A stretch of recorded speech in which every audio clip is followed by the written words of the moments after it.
அனைவருக்கும் வணக்கம். I am Xavier from Pudukkottai. நான் விஜய் பிரயாக் அவர்களின் பீரிச் எனும் 15 நாள் கோர்ஸில் இணைந்ததன் மூலம் நான் பெற்ற அனுபவங்களை உங்களுடன் பகிர்ந்து கொள்கிறேன். இந்த 15 நாட்களும் அவர்கள் கொடுத்த ஒவ்வொரு கண்டென்ட்டும் ஆழ்மனதில் பதிந்து அவற்றை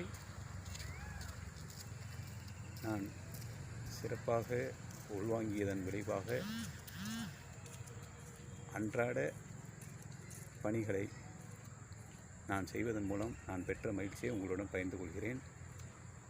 காலை எழுந்தது முதல் கோல்டன் அவர் என்னும் தங்க நேரத்தில் நான் செய்த ஒவ்வொரு செயலின் மூலம், அதாவது சுயப்பிரகடனம், நன்றியுணர்வு, டூடலி